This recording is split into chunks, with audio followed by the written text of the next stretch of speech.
नागपूरच्या साई मंदिरात देखील अयोध्येतील श्रीराम मंदिराच्या प्राणप्रतिष्ठा सोहळ्यानिमित्त महाआरती करण्यात आली। विशेष म्हणजे साई मंदिरात करण्यात आलेल्या या महाआरतीचा मान किन्नर समाजाला देण्यात आला। सोमवारचा दिवस हा संपूर्ण भारतात सुवर्ण अक्षरांनी अंकित करणारा ठरला आहे। देशभरातील उत्साहाच्या वातावरणात सामाजिक समरसतेचं पालन करणारे देखील आयोजन करण्यात आलं होतं।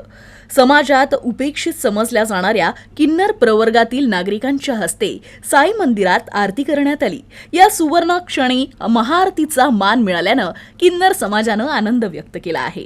आज साई मंदिर वर्धा रोड येथे आम्हाला महाआरतीला रामजीच्या 550 वर्षाच्या जो 550 वर्षाचा प्रवास होता रामजीचा, आज ते आपल्या स्वतःच्या घरात गेलेले आहे आणि आज त्यांचा महल बनल्यामुळे आम्हाला खूप खुशी आहे की आज त्यांच्यामुळे आम्हाला या कलियुगात म्हणा किंवा आमच्या किन्नर समाजाला जो मान सन्मान मिळत आहे तो रामजीच्या आशीर्वादामुळे मिळत आहे।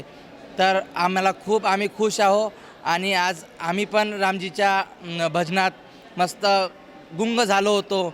राम नाम जपना आज आम्ही पण खूप खुश आहो आणि महाआरतीला आम्हाला साई मंदिर येथे बोलावलं, त्यांचं पण खूप खूप धन्यवाद। हे आयोजन मिशन विश्व ममत्व बहुउद्देशीय सामाजिक संघटना, किन्नर विकास बहुउद्देशीय सामाजिक संस्था तसेच राष्ट्रीय स्वयंसेवक संघाच्या पुढाकारानं हे आयोजन करण्यात आलं होतं। तर किन्नर समाजाच्या वतीनं सेवा म्हणून नृत्याचं सादरीकरण करण्यात आलं।